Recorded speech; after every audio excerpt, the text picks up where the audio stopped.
Subscribe कीजिए daily trending news channel को और बेल के बटन को दबाइए और आने वाले इंटरेस्टिंग न्यूज के मजे पाइए।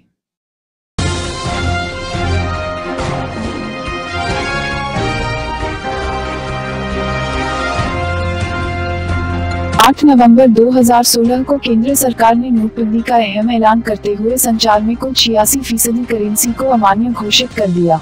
इसके बाद अमान्य की गई 500 और 1000 रुपये की करेंसी को बैंक में जमा कराने की प्रक्रिया कई दिनों तक चली, लेकिन अभी भी केंद्र सरकार के पास नोटबंदी के बाद देश के बैंकों के पास जमा हुई पुरानी करेंसी का कोई आंकड़ा मौजूद नहीं है।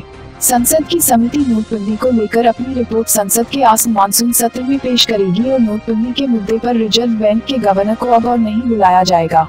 वित्त पर संसद की स्थायी समिति की 3 घंटे से अधिक चली बैठक में रिजर्व बैंक के गवर्नर उर्जित पटेल से कई सवाल पूछे गए।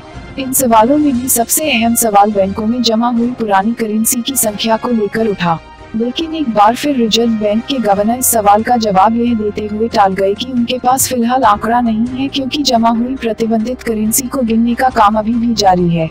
अब सवाल यह है कि नोटबंदी के ऐलान के बाद क्या बैंकों ने अपने ग्राहकों से पुरानी करेंसी को बिना गिने और बिना अपने लेजर में एंट्री किए जमा किया?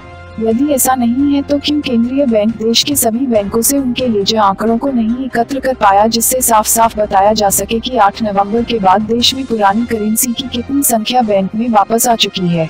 बार बार रिजर्व बैंक से इस सवाल का जवाब नहीं मिल पाने से संभावना बन रही है कि देश का केंद्रीय बैंक पुरानी करेंसी की संख्या के मामले में कुछ छिपा रहा है।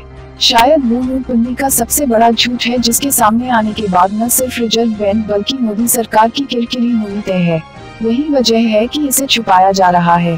डेली ट्रेंडिंग न्यूज की रिपोर्ट। सब्सक्राइब करें हमारा चैनल ऐसे ही लेटेस्ट और इंटरेस्टिंग न्यूज के लिए।